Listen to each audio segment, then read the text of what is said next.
बिस्मिल्लाहिर्रहमानिर्रहीम। अस्सलाम वालेकुम। कैसे हैं आप सब? उम्मीद करती हूँ सब खैरियत से होंगे। आज मैं आपके साथ शेयर करूंगी बारबेक्यू के साथ सर्व की जाने वाली बहुत ही टेस्टी चटपटी चटनी की रेसिपी। इसको आप बनाकर आसानी से स्टोर कर सकते हैं। बकरा ईद आ रही है तो ये मज़ेदार सी चटनी आप सर्व करें टिक्का कबाब के साथ, बहुत ही टेस्टी लगती है। क्योंकि इस चटनी के बगैर बारबेक्यू का मज़ा बिल्कुल अधूरा होता है। तो ये मज़ेदार चटपटी चटनी को किस तरह से बनाया जाता है, वीडियो को एंड तक देखें ताकि रेसिपी को आप आसानी से फॉलो कर सकें और ये मज़ेदार चटनी बनाकर आप स्टोर कर सकें। तो चलिए फिर शुरू करते हैं इसको बनाना। तो सबसे पहले मैंने एक बॉल ले लिया है, इसमें डालेंगे 150 ग्राम इमली। और जो इमली इस्तेमाल करें चटनी को बनाने के लिए, कोशिश करें धागे वाली ना हो, वरना चटनी का ना टेस्ट खराब हो जाएगा। अब इसमें 1 कप गर्म पानी डाल देंगे और इसको सोक कर लेंगे तकरीबन आधे घंटे के लिए। गर्म पानी में जब इमली को भिगो कर रखेंगे तो बहुत ही कम टाइम में ये अच्छी तरह से सॉफ्ट हो जाएगी। क्योंकि अगर इसको रूम टेम्परेचर के पानी में भिगोएंगे तो कम से कम 1 घंटे के लिए भिगोना पड़ेगा। तो 1 कप गर्म पानी डालकर इसको मैंने अच्छी तरह से मिक्स कर लिया है, कवर कर देंगे और आधे घंटे के लिए इसको इसी गर्म पानी में भिगो कर रखेंगे ताकि इमली अच्छी तरह से सॉफ्ट हो जाए। तो आधे घंटे के बाद इसका टेक्सचर आप चेक कर सकते हैं, सारा गूदा इमली की गुठलियों के ऊपर से उतर गया है। अब इसको छान लेंगे। तो दोबारा से मैंने एक बॉल ले लिया है, उस पर छलनी रखेंगे और इमली को छानकर अच्छी तरह से इसका जो गूदा है ना वो निकाल लेंगे। हाथों की मदद से इसको मसलेंगे ताकि गुठलियों के ऊपर जितना भी गूदा है वो सारा निकल जाए। तो आसानी से इसका जितना भी गूदा है वो सारा निकल जाएगा। तो गर्म पानी में इसको कम से कम आधे घंटे के लिए भिगोकर ज़रूर रखें। अच्छी तरह से इसको हाथ से मसल लिया है और जितना भी इसका गूदा था ना वो सारा गुठलियों के ऊपर से उतर गया है। अब इसमें थोड़ा सा पानी डाल देंगे और पानी डालकर दोबारा से इसको अच्छी तरह से मिक्स कर लेंगे।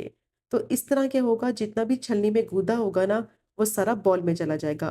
अब अच्छी तरह से गुठलियों को निचोड़ कर निकाल लेंगे। बहुत ही टेस्टी चटपटी खट्टी मीठी ये चटनी बनती है। यकीन करें कि जब आप इसको सर्व करेंगे ना दावत में तो सब आपकी बेहद तारीफ करेंगे। रेस्टोरेंट से कई गुना ज़्यादा बेहतर आप ये मज़ेदार चटनी घर में बनाकर आसानी से स्टोर कर सकते हैं। अब जितनी भी गुठलियाँ थी अच्छी तरह से निचोड़कर उनको मैंने निकाल लिया है और जो छलनी में गूदा है ना, अच्छी तरह से हाथ की मदद से उसको भी निकाल कर बॉल में डालेंगे और ये मज़ेदार इमली का पल्प तैयार हो गया है। अब सिंपल क्या करना है कि ब्लेंडर जार लेंगे और ये जो इमली का पल्प छाना है इसको ब्लेंडर जार में डाल देंगे। 2 कटी हुई हरी मिर्चें डाल देंगे और साथ ही इसमें डालेंगे 1 कप पुदीने के पत्ते। अच्छी तरह से इनको धोकर खुश्क करके फिर डालें और 1 ही कप इसमें धनिये के पत्ते शामिल करेंगे, इनको भी अच्छी तरह से धोकर खुश्क करके फिर डालें। अब सब चीज़ों को अच्छी तरह से बिल्कुल बारीक पीस लेंगे और इसमें पानी का इस्तेमाल बिल्कुल नहीं करना है। इमली के पल्प में ही इसको बिल्कुल बारीक पीस लेंगे। अब ये मिक्सचर रेडी हो गया है, इसको साइड पे रखते हैं। अब मैंने पैन ले लिया है, 3 टेबलस्पून ऑयल को गरम करेंगे और जैसे ही ऑयल गरम हो जाएगा तो 1 टीस्पून ज़ीरा डालेंगे। मीडियम टू लो फ्लेम पे ज़ीरे को थोड़ी देर के लिए फ्राई कर लेंगे कि अच्छी सी इसमें खुशबू आने लगे। और जैसे ही थोड़ा सा क्रैकल हो जाएगा तो जब मिक्सचर ब्लेंड करके रखा था वो सारा इसमें डाल देंगे और इसको अब पकने के लिए रखेंगे। और इसको तब तक पकाएंगे कि मिक्सचर जो है ना वो उबलने लगे। और फ्लेम को ज़्यादा हाई नहीं करना, फ्लेम को मीडियम टू लो ही रखेंगे। तो बस मुसलसल इसमें चम्मच चलाते जाएंगे और तकरीबन 3 से 4 मिनट के लिए मीडियम टू लो फ्लेम पे इसको मैंने पका लिया है। और देखें इसमें बॉयल आ गया है। अब जैसे ही ये उबलने लगेगा मिक्सचर तो इस पॉइंट पर इसमें गुड़ डालेंगे।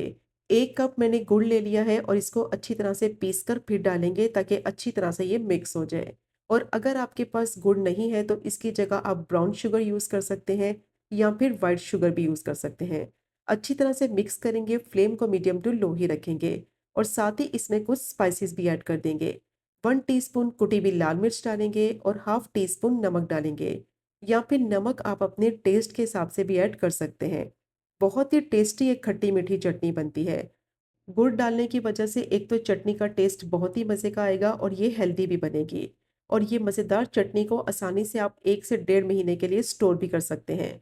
अब अच्छी तरह से मिक्स करते हुए इसको इतना पकाएंगे कि पानी जो है इसमें सारा खुश्क हो जाए और इसका टेक्सचर थोड़ा गाढ़ा सा हो जाए। ज़्यादा भी इसको गाढ़ा नहीं करना है क्योंकि जैसे ही थोड़ी सी ठंडी होगी ना तो मज़ीद गाढ़ी हो जाएगी। तो तकरीबन 5 से 6 मिनट के लिए मीडियम टू लो फ्लेम पे इसको मैंने पका लिया है। परफेक्ट इसकी कंसिस्टेंसी तैयार हो गई है। बस इससे ज़्यादा इसको नहीं पकाएंगे क्योंकि ठंडी होने के बाद ये थोड़ी और गाढ़ी हो जाएगी। बहुत ही टेस्टी बारबेक्यू के साथ सर्व की जाने वाली चटनी तैयार हो गई है।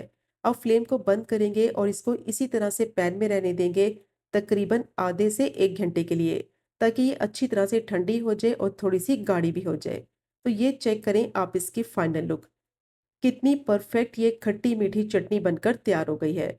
मस्ट ट्राई कीजिएगा मेरी रिकमेंडेशन पे ये टेस्टी चटनी की रेसिपी को, कि आपके घर वाले आपकी बेहद तारीफ करेंगे इस चटनी को बारबेक्यू के साथ खाकर। बहुत ही टेस्टी लगती है, मस्ट ट्राई कीजिएगा। बकरा ईदारी है, पहले से ही बनाकर आप इसको स्टोर कर लें। तो अगर आपको आज की वीडियो पसंद आए, आज की रेसिपी पसंद आए, चैनल को ज़रूर सब्सक्राइब करें, वीडियो को लाइक करें और शेयर करें। इंशाल्लाह मिलेंगे अगले कुकिंग व्लॉग में फिर एक नई रेसिपी के साथ। तब तक मुझे अपनी ख़ास दुआ में याद रखें। अल्लाह हाफ़िज़।